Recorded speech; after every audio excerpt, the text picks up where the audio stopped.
Media మిత్రులందరికీ నమస్కారం. జర అందరూ ఒక 2 నిమిషాలు అటెన్షన్ ఇవ్వండి. చాలా ఇంపార్టెంట్ సబ్జెక్టు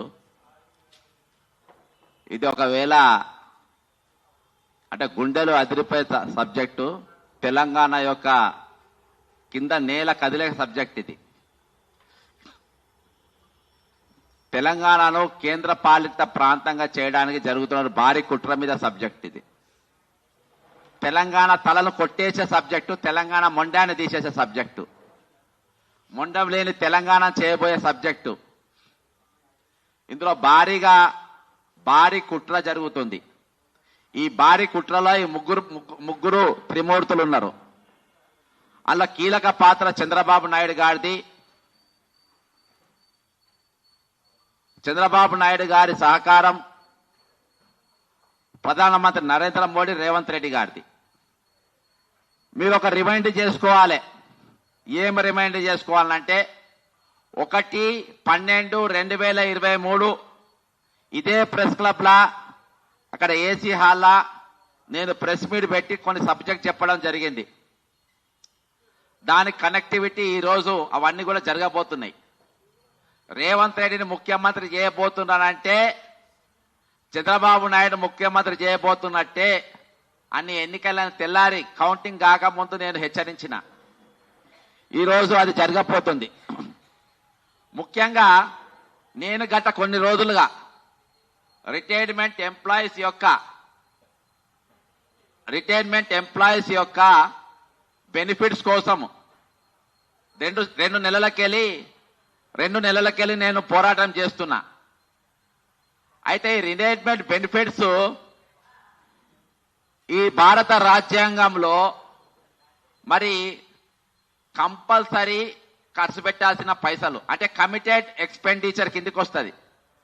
ఈ రాజ్యాంగంలో నాలుగు ఖర్చులలో మొట్టమొదటి ఖర్చు కమిటెడ్ ఎక్స్పెండిచర్లో ఇది వస్తుంది. రెండోది వడ్డీలు, అప్పులు. మరి అసోంటప్పుడు కమిటెడ్ బెనిఫిట్స్ లో ఉన్నప్పుడు మనకు పైసలు ఎందుకు ఇస్తలేరు అనేది ప్రశ్న. తెలంగాణ ఈరోజు యూనియన్ లీడర్లు ఏం చెప్తారంటే, అంటే నేను దీన్ని ఈ తీగ లాగితే నాకు వచ్చింది ఏంటంటే కేంద్ర పాలిత ప్రాంతం అనేది వచ్చింది. ఎందుకంటే ఫ్యూచర్లో నేను ముందు ఒక లైన్ చెప్తా. తెలంగాణ నెక్స్ట్ ఫైనాన్షియల్ ఎమర్జెన్సీగా, అంటే ఆర్థిక ఎమర్జెన్సీగా ప్రకటిస్తారు. దానికి కావాల్సిన బాటలు ఉద్యోగులతోనే ఇస్తుండ్రు. ఎందుకంటే కమిటెడ్ బడ్జెట్ రాజ్యాంగంలో ఉన్నది. దయచేసి కొంచెం కొంచెం మీరు దమాక్ పెట్టి వింటే అర్థమవుతుంది మొత్తం. కమిటెడ్ బడ్జెట్ అనేది రాజ్యాంగంలో ఉన్నది. ఈ కమిటెడ్ బడ్జెట్ ఏంది? దేనికి? ప్రభుత్వ ఉద్యోగాలకు జీతాలు, రెండవది రిటైర్మెంట్ బెనిఫిట్స్, మూడవది పెన్షన్స్, నాలుగవది పిఆర్సి,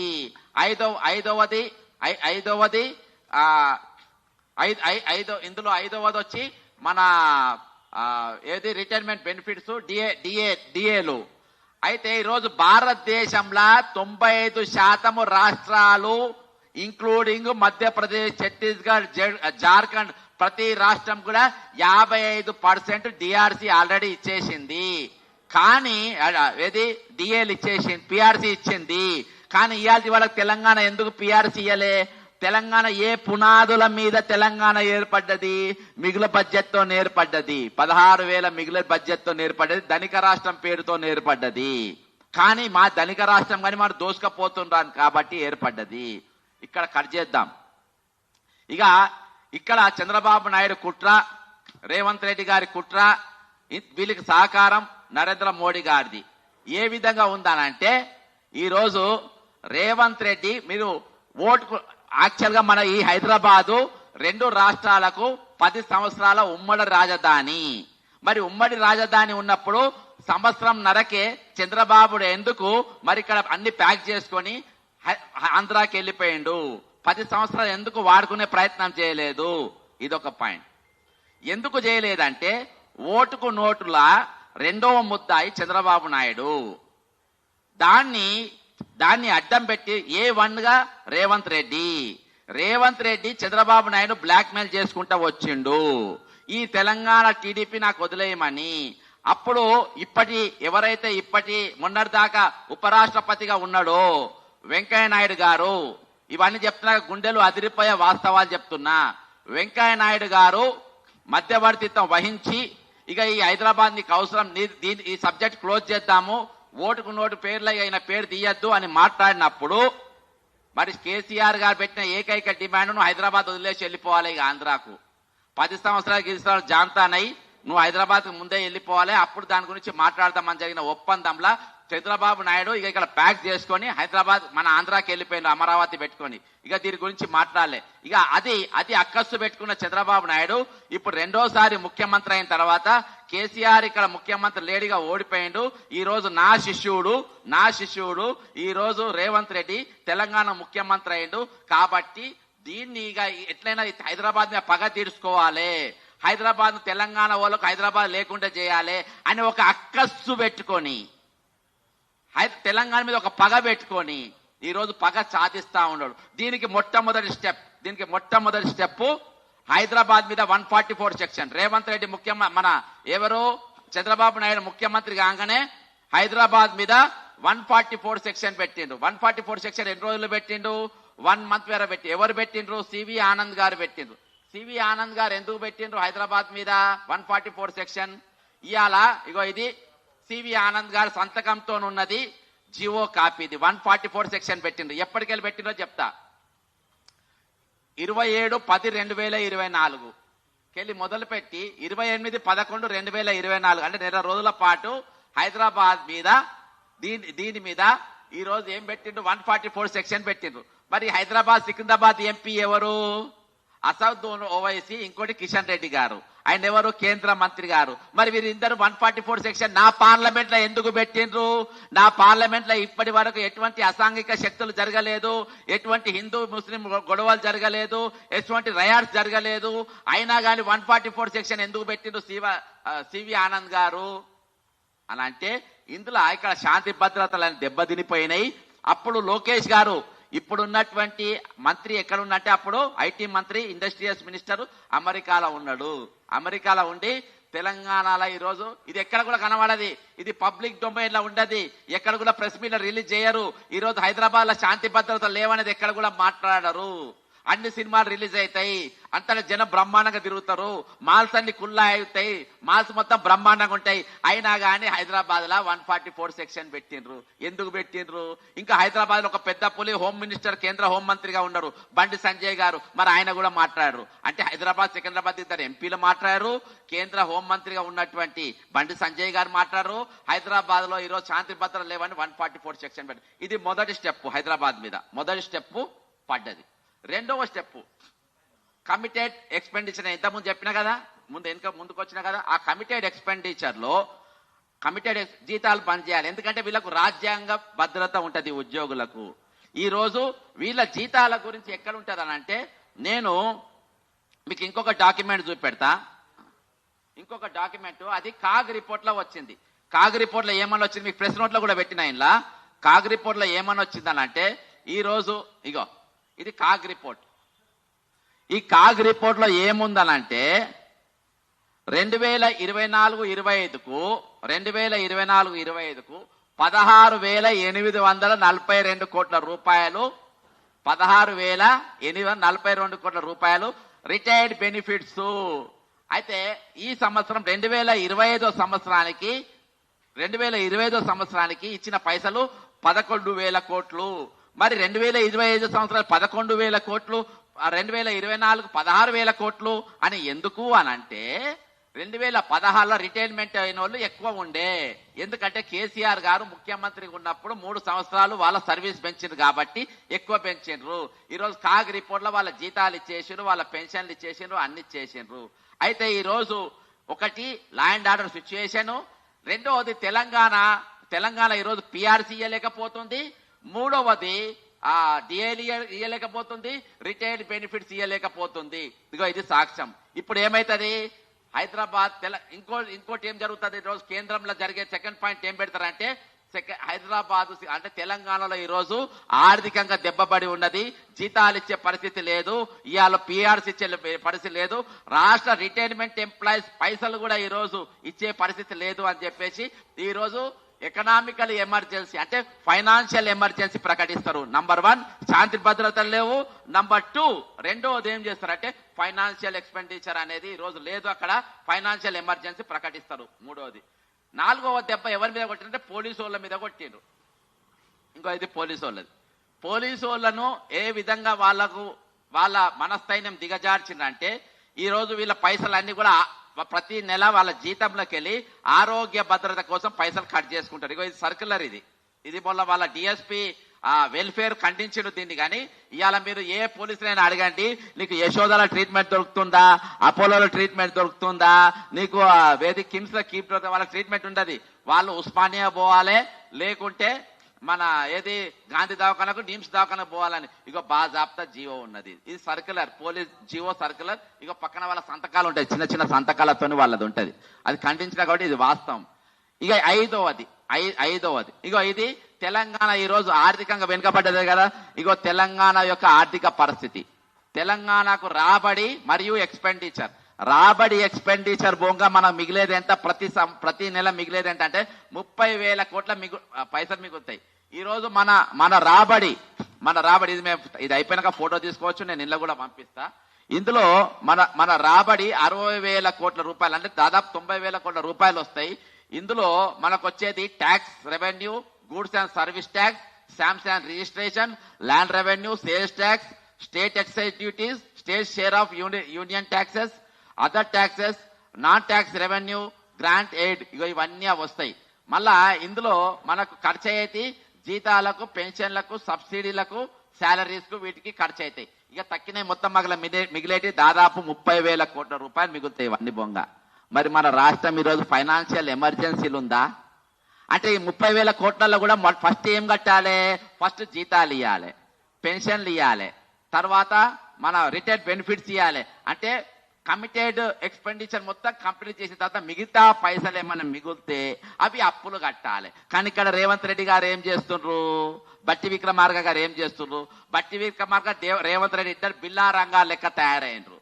ఈ బిల్లా రంగాల లెక్క తయారై ఇద్దరు ఏ విధంగా తెలంగాణ దోసుకోవాలి, ఏ విధంగా చేసుకోవాలంటే ఎంత చిల్లరగాళ్ళు అయినారంటే వీళ్ళు. ఇంత చిల్లర ముఖ్యమంత్రి, ఉప ముఖ్యమంత్రులు మన జీవితంలో ఎక్కడ చూడలే, ఎక్కడ కూడా కనవాలే. ఈ రోజు వీళ్ళు ఎట్లా తయారైపోయినంటే ఈ రోజు పైసలు లేవంటారు, అన్ని లేవంటారు. ఈ రోజు సీక్రెట్ గా ఒక నడుస్తుంది. రేవంత్ రెడ్డి ఏ ఇంటుంటాడు? ప్రభుత్వ భవనంలో ఉంటుండా, గవర్నమెంట్ ఇంటుండా, ప్రైవేట్ ఇంటుంటుండా, సొంత ఇంట్లో ఉంటుండు. మరి దానికి రిపేర్లు అయితే ఎవరు పెట్టాలి? పైసలు ఆయన పెట్టుకోవాలి. కానీ ఈ రోజు పైసలు ఎవరు పెడుతుండు?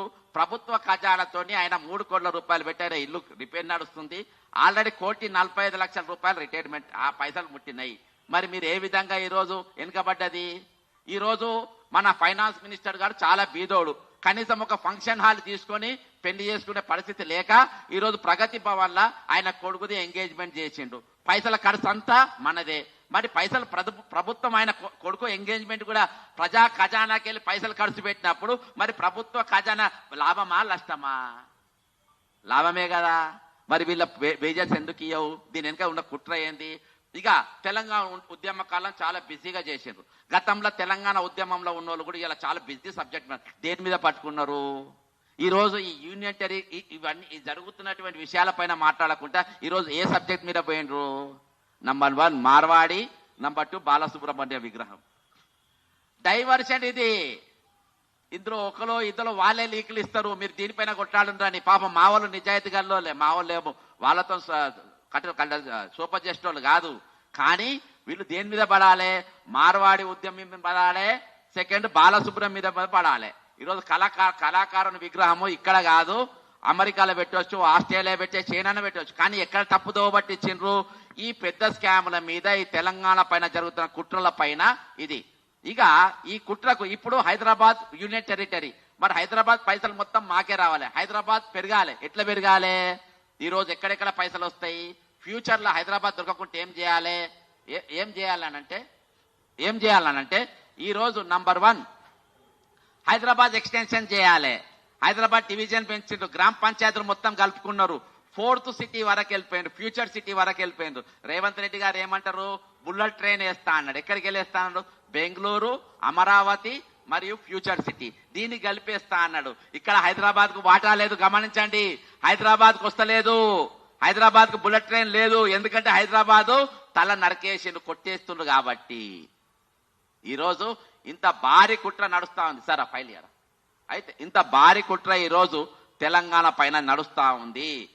ఇంకొకటి, ఇక ఇవాళ మనకు యాక్టివ్ గా ఎవరెవరు కనబడుతుండ్రు, దీనిపైన మీడియా డైవర్షన్ నడిచింది, ఇష్యూస్ డైవర్షన్ జరిగింది. ఇక ఇవన్నీ ఆడిట్ రిపోర్ట్లు, నిన్ననే నేను ఒకటి పెట్టిన, మన ఒక ఆర్టీఐ అడిగిన, ఎవరిని, డీజీపీ గారిని అడిగిన. ఏమని అడిగినా అంటే రేవంత్ రెడ్డి గారి మీద 179 కేసులు ఉన్నాయి.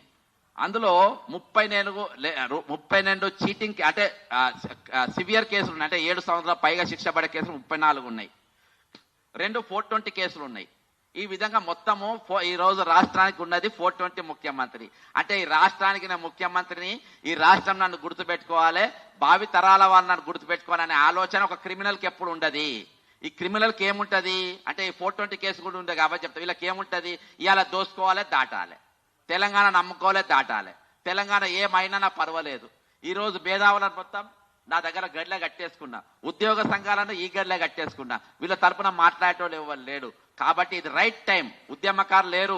ఈ రోజు కేంద్ర పాలిత ప్రాంతంగా హైదరాబాద్ ను ప్రకటించిన ఇవాళ అడిగే నాదులు లేడు, మాట్లాడేటోళ్ళు లేడు, ప్రశ్నించేటోళ్ళు లేరు, ఈ రోజు ఉద్యమాలు చేసేటోళ్ళు లేరు. అందరు కూడా ఈ రోజు నీరు గారిపోయినరు, అందరు కూడా ఏదో ఒక గదిలే ఉన్నారు.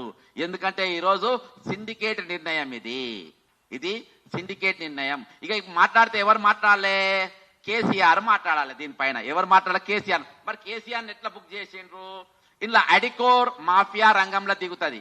నేను అడికోర్ మాఫియా రంగంలో దిగుతుంది. ఈ అడికోర్ గురించి ఎప్పుడు మాట్లాడినా సేమ్ ఏది ఎలక్షన్ అయిపోయినాక 2023 డిసెంబర్ 1వ తారీఖు రోజు ప్రెస్ క్లబ్ లా ఎప్పుడైతే రేవంత్ రెడ్డి ముఖ్యమంత్రి అయ్యారో ఆ రోజు ఈ అడికోర్ మాఫియా గురించి మాట్లాడినా.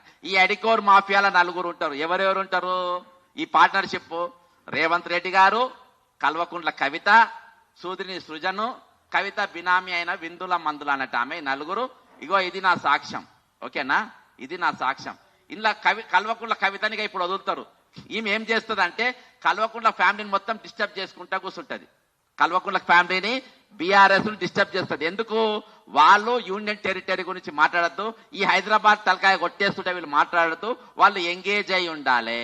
కాబట్టి ఇప్పుడు మాట్లాడేటోడు ఎవడున్నాడు, ఎవడు లేడు. ఎవడున్నంటే నా సొంటోడు ఒకడు ఉన్నాడు, కానీ ఎవరు మాట్లాడదు. నా గురించి ఏంటంటే బక్క చేస్తే నేను మాట్లాడినా స్పందించద్దు, మాట్లాడద్దు. ఒక రోజు ప్రెస్ మీట్ పెడతారు, ఒక రోజు ఇది పెడతాను, ఒక మహా కుట్ర. కాబట్టి ఎవరు మాట్లాడు, లంగలు మాట్లాడు, దొంగలు మాట్లాడు, 420 గాని మాట్లాడు. ఇంకొక మానస పుత్రికను తీసుకొచ్చుకొని వీళ్ళు పెట్టుకుంటారు. అంటే వీళ్ళందరూ సపోర్ట్ చేయాలి కదా, వీళ్ళకి సపోర్ట్ చేయాలి. ఇప్పుడు బ్యూరోక్రసీ కావాలి. బ్యూరోక్రసీ ఎవరు, చీఫ్ సెక్రటరీ రామకృష్ణారావు. ఆయనను కూడా నేను ఇదే వేదిక మీద ఖండించిన. ఆయన నియామకం చేయొద్దని ఇదే ప్రెస్ క్లబ్ ద్వారా చెప్పిన.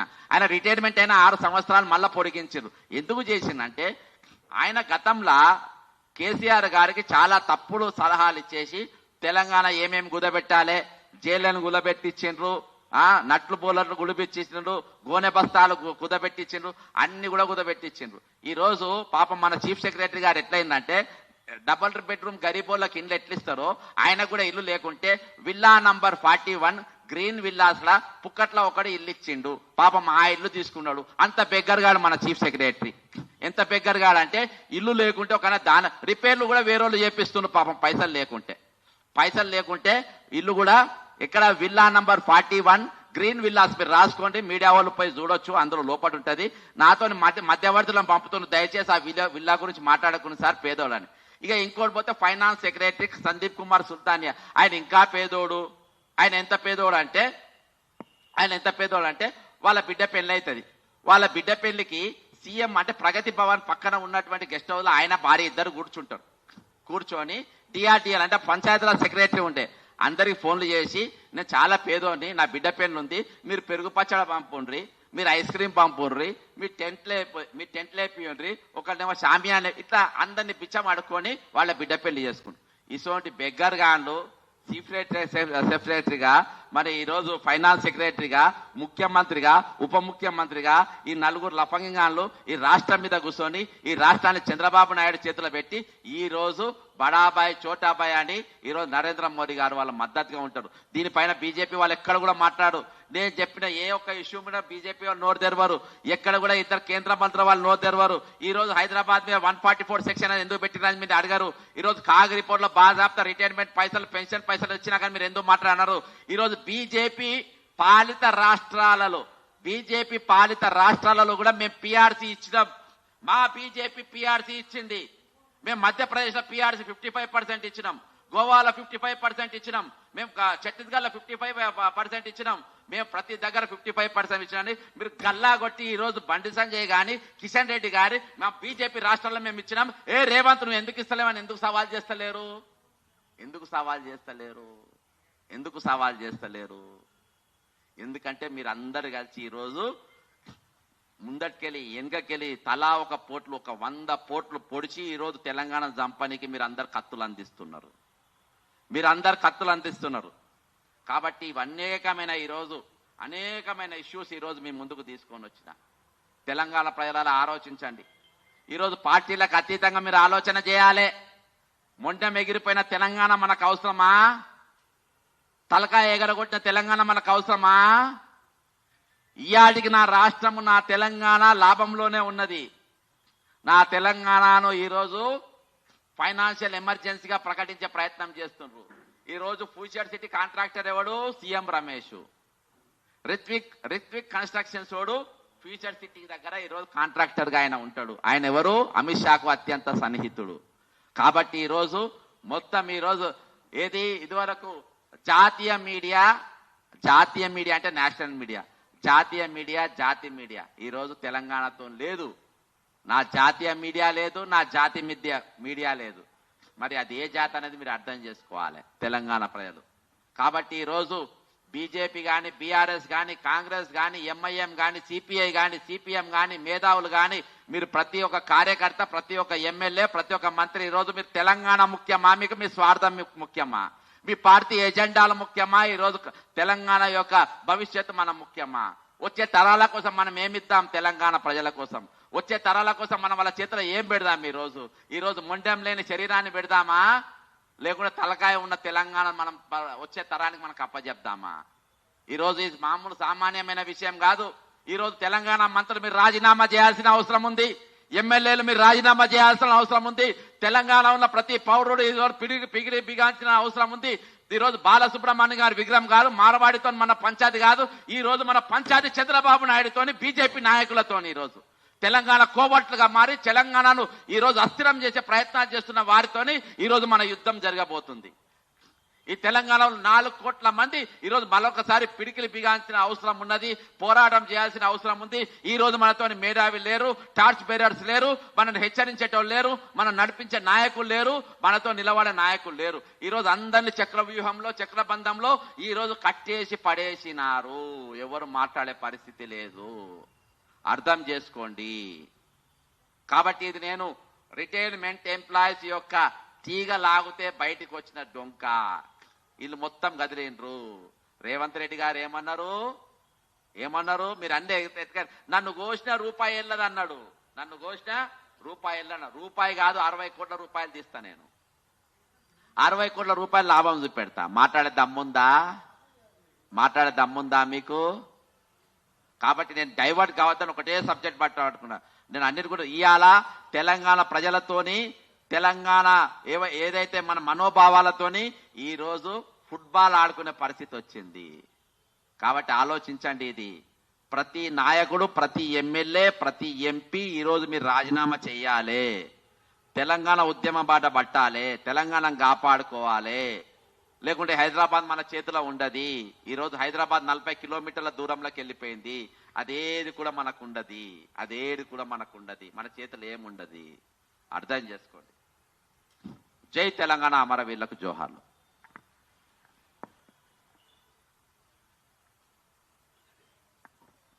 అడ్వకేట్ కోటగిరి సార్ మాట అశోక్ గారు.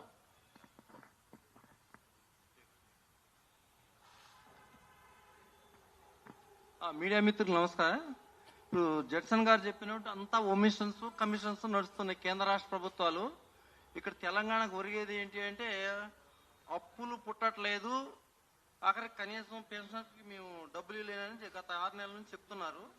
అటుపక్క మూసీ ప్రాజెక్ట్ అంటారు, ఒక పేపర్ సిటీ అని ఒకటి తయారు చేశారు. Future city, paper city. Paper సిటీలో ఒక గోబెల్ సమ్మిట్ జరిగింది. సమ్మిట్ ఇక్కడ మొదలైంది. మిస్ మేనేజ్మెంట్ అంటే mischief management, mortgage, miss world అంతా కంప్లీట్ కుంభకోణాలమయమే. మూసి అన్ని అంశే. ఇక్కడ జరుగుతుంది ఏంటి, శాంతి భద్రతలు కూడా కాపాడలేని పరిస్థితి. 179 కేసులు ఉన్నాయని చెప్తున్నారు ఒక చీఫ్ మినిస్టర్ పైన. ఆయన మీద ఎవరో మన సంబంధం లేని బీహార్ రోడ్డు ఏదో మాట్లాడితే మన వాళ్ళు కేసు పెట్టడం జరిగింది, దీని మీద చర్యలు తీసుకోండి అని. కనీసం ఆ కేసు రిజిస్టర్ చేసినట్టు కూడా లేదు. అంటే క్రెడిబిలిటీ లేని వ్యక్తులు కీలక స్థానాల్లో ఉంటే రాష్ట్రానికి ఒరిగేది ఏంటి? ఇట్లా కేంద్ర పాలిత ప్రాంతాలు కావచ్చు, లేదా ఏ పాలితమైనా ఇక్కడ ప్రజలకు ఒరిగేది ఏం లేదు. ఇప్పుడు బయట శక్తుల ప్రయోజనాల కోసం పనిచేసే తెలంగాణకి తయారు చేయారంటే ఇక్కడ మరి ప్రతిపక్షాలు కూడా ఇటువంటి ఇది దేనికి క్వశ్చన్ చేయట్లేదని, ఉద్యోగ సంఘాలు మాట్లాడలేదు. ఇది కొంచెం తీవ్రమైన విషయం. దీనిపై రీసెర్చ్ ఎక్కువ చేయాల్సి ఉంది. చేసిన తర్వాత దీన్ని కంటిన్యూ చేద్దామని నేను ముగిస్తున్నా. జై తెలంగాణ.